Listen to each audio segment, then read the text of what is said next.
Sports Radio 92.9 The Game. It's the Rick and Jamie Show, and this hour of our show is brought to you by Kroger. Kroger, great food, low prices, and on the waitfor.com hotline, we have the president of basketball operations and GM of our Hawks, Danny Ferry. Danny, good morning.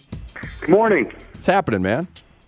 I'm doing good. Just between seeing some college games and bouncing to see us. Been busy, but good. Yep, we've got the Magic coming up tonight, 7:30 at Phillips Arena. You can still grab your seats with no ticket fees at Hawks.com.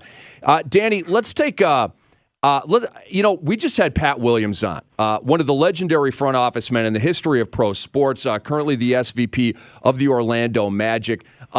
Just a phenomenal guy. Is he a guy, when you were coming up and becoming a general manager in the NBA, is his career something you looked at to try to help you have your paths crossed with Pat? And do you have a good Pat Williams story? My paths have crossed with Pat some, but I guess my role model was my dad. Yeah, I lived with a GM, so being around that and having a sounding board like him, as I was getting into doing management side, was hugely valuable, and then just being around the Spurs and my experiences in Cleveland as well is probably what I drew on more than anything else. But Pat's a good man. He's a great storyteller, and has been a good friend to many people in the NBA. Talk about, if you will, the changes, because I'm sure you and your dad have had those conversations about, today's NBA is different from the NBA. Now, and obviously players are players, but it just seems like there are certain idiosyncrasies in how a player is wired that are totally different than how players were wired from when Julius was playing and players like that.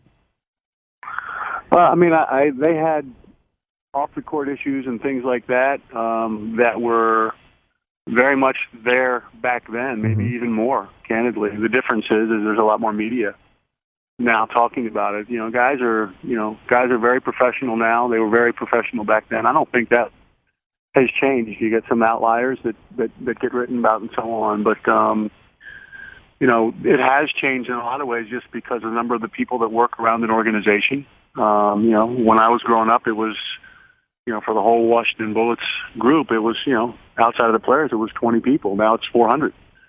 It's much more of a business, game presentation, marketing, sales, everything around it has gotten bigger. And, then on the basketball side, we have more trainers and more coaches, and we have an analytics group.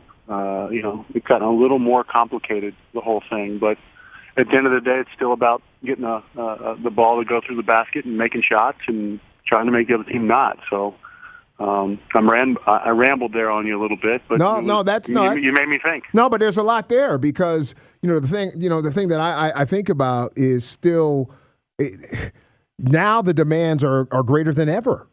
For a general manager, you started talking about, because the in-game experience is everything, as you know. Kiss cam is dang near, unfortunately, more as important as the eighth guy coming off the bench to get you points, because that casual fan who's in the house could care less about your eighth guy coming off the bench. He just wants to have a good time. Yeah, and I think the experience of going to NBA games is a rich experience. Those things, game ops and ticket sales. Those are things I help with, but those are not things necessarily under my group. Hopefully we support them well, and hopefully people enjoy what our game ops people are and what they're doing. But it is much more. You should roll out the balls, and that's it. And there'd be a couple sideshow things maybe during the game way 25, 30 years ago. But now it's a production, and it takes a lot of people to make it work and to be executed flawlessly. It's Hawks Talk on Sports Radio 92.9 The Game with Hawks General Manager Danny Ferry on the waitfor.com hotline. Danny, you were just talking about the fan experience. Let me just tell you, I was there Saturday night with my fiance and my two boys. Had a nice seat right on the baseline as Paul Millsap rose for one of the best jams I have ever seen live with my own two eyes. What was going through your mind when Paul Millsap just rose up and flushed Jared Sullinger into the hoop? That was a hell of a dunk. That went through my mind. Strong, Paul's a man, and that was definitely a man dunk. That particular situation. He put everything into it, and it was a big play for us for sure during that point of the game. Now, Danny, he's kind of a smooth guy and obviously a hard worker and a hard hat guy, but he's kind of smooth. He's kind of under the rim, and he doesn't block a ton of shots. And just to see him get up like that and jam on Sullinger, I really think it was an eye opener for the city of Atlanta to Paul Millsap. Are you feeling me? Do you buy my theory with that a little bit? I think so. I think people are starting to, I think, see us as a team and how we're playing and enjoy that. But obviously, Paul's a big part of that, and he's a really good player and does a lot of things. I mean, his ability to swipe balls and get steals, for example, his ability to finish at the rim. He may not be a shot blocker, may not do some of those things, but some things he does at a very, very high level. I mean, just a good basketball player, and we're obviously very excited that he's part of our group. It's interesting. I remember last week we were talking about these habits, that the bad habits that we're getting back in, the Hawks are getting back in from time to time. Are you still seeing some of that, or are you liking it? It's kind of sinking into you. I think we're functioning at a good level, but it's not a habit yet. Okay. No, that can't happen this quickly in my mind. But we can function well, and we can function at a high level.